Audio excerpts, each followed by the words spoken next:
These would be my rules if I was your pillow. Rule number 1, there is no hot side ever. Every side is perfectly cold no matter how many times you flip it, and somehow it gets colder at 3 a.m., like physics stopped working just for you. Rule number 2, the moment your head touches me, I instantly erase cringe 2 a.m. memories and random trauma. Any embarrassing thought tries to pop up, and it gets deleted on contact so you fall asleep in peace instead of replaying your life. Rule number 3, full safety protocol. If you are about to roll off the bed or bump your head, I generate an invisible force field and gently bounce you back like a game mechanic. Subscribe if you want me as your pillow. Bro, the Venezuela president was captured and citizens are happy. Headline is everywhere right now, and people are treating it like it is already confirmed.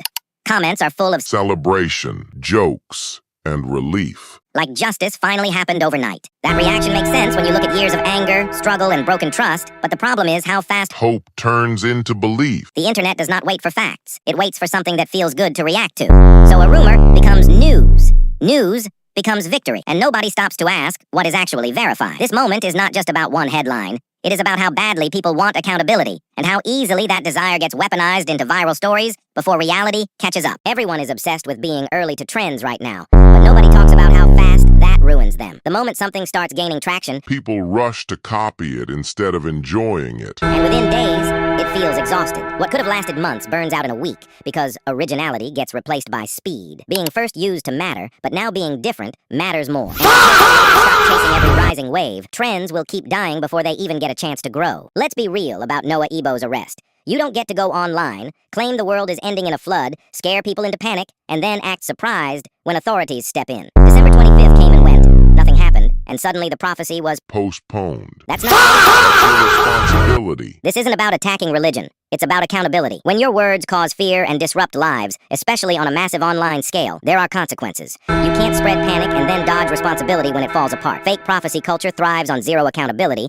and this time, it caught up. Brain rot games on Roblox are finally starting to fall off. And you can see it happening in real time. Games that relied on loud chaos, quick dopamine, and zero depth are losing players fast, while old-time classics are quietly coming back.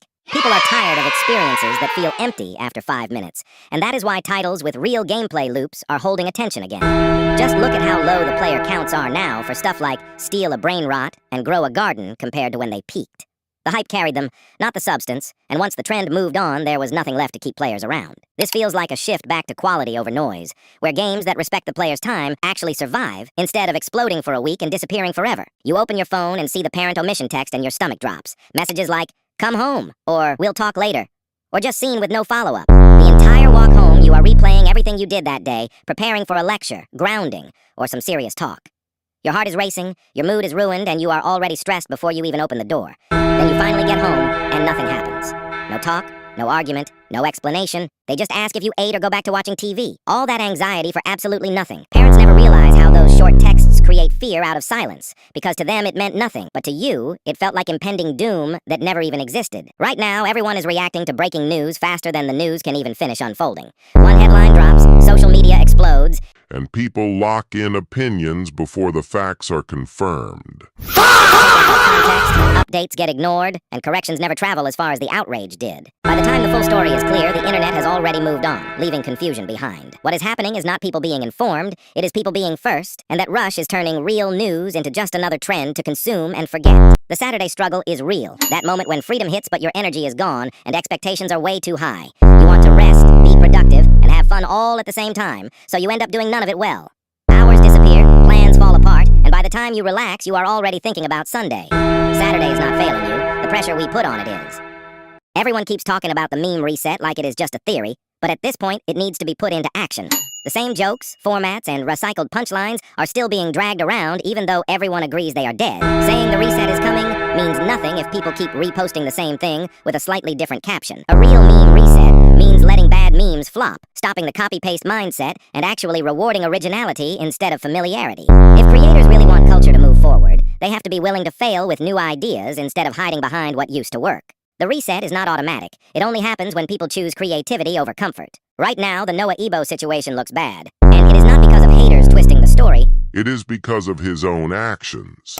He hyped up a so-called flood like it was guaranteed, built fear and urgency around it, and people trusted him enough to give money and attention. When nothing happened, there was no clear accountability, just silence, excuses, and the narrative shifting like it never mattered. That is why people are calling it a scam, because because it felt like manipulation for clout and profit, not a mistake owned up to. Now, the backlash is spiraling, with rumors getting darker and reactions getting more aggressive, all because trust was broken first. When you play with fear, predictions, and money, you cannot act surprised when people turn on you. At this point, Noah does not look misunderstood. He looks irresponsible, and the damage comes from pretending it was all part of an arc instead of facing what he caused. Everyone is talking about engagement dropping right now, and creators are acting like it came out of nowhere.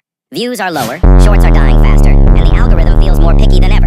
But this is not random. Platforms are shifting, audiences are burned out, and low-effort content is finally getting filtered instead of pushed.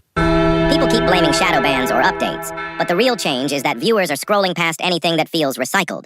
What is happening right now is a reset in attention, and creators who adapt will survive while everyone else keeps yelling at the algorithm instead of fixing their content.